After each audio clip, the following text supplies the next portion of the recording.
অথচ এই ম্যাচটা বাংলাদেশ জিততেই পারত। এই ম্যাচ বাংলাদেশের জেতা উচিত ছিল। অসংখ্য সুযোগ ক্রিয়েট করেছে, পুরো গ্যালারির সমর্থন ছিল, ধারাভাষ্য কক্ষে যারা ছিলেন তারা গলা ফাটাচ্ছিলেন, টিভি স্ক্রিনে কোটি কোটি মানুষ এই খেলাটা দেখছিলেন। বাংলাদেশের এই মুহূর্তে রাষ্ট্রীয় গুরুত্বপূর্ণ যে হাই প্রোফাইল স্টার রয়েছে, কিংবা যেই ছেলেটা বাদাম বিক্রি করে মোড়ে মোড়ে, প্রত্যেকের আকর্ষণের কেন্দ্রে ছিল এই ম্যাচটা। 100 মিনিট পেরিয়ে যাবার পরেও ম্যাচ চলছে, ইনজুরি টাইম, সময় ক্ষেপণে সিঙ্গাপুরিয়ান ফুটবলারদের বারবার নানা ধরনের নাটক করা।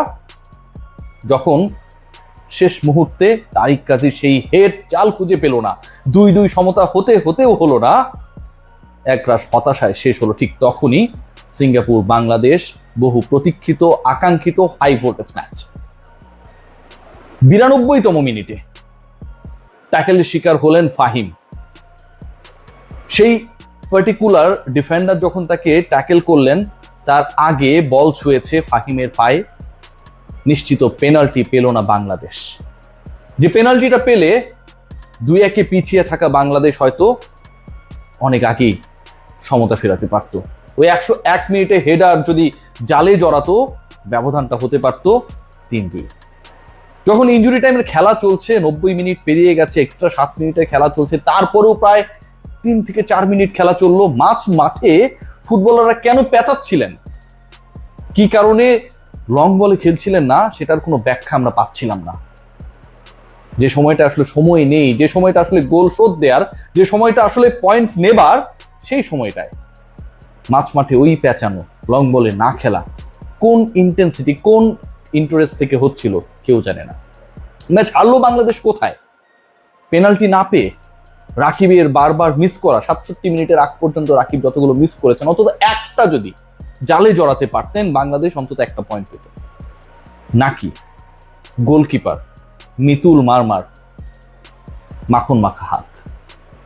যে দুটো গোল বাংলাদেশ কনসিপ্ট করেছে, যদি খেয়াল করে দেখেন, পার্টিকুলারলি প্রথম গোলটায় পুরোপুরি গোলকিপার তার গোল পোস্ট থেকে বেরিয়ে গেলেন, বল ক্লিয়ার করার চেষ্টা করলেন, ক্লিয়ার করতে পারলেন না, সেটাকে পাঞ্চ করতেও পারলেন না। পাঞ্চ করলে অন্তত বল কিছু দূরে চলে যেত। যে পজিশন থেকে আসলে গোল ক্রিয়েট করার জন্য সেই মোমেন্টামটা ক্রিয়েট হলো, সেটা হতো না। বাংলাদেশ একদম প্রথম হাফের শেষ মুহূর্তে গোল রিসিভ করলো। সেকেন্ড হাফে এটা আরো ইন্টারেস্টিং।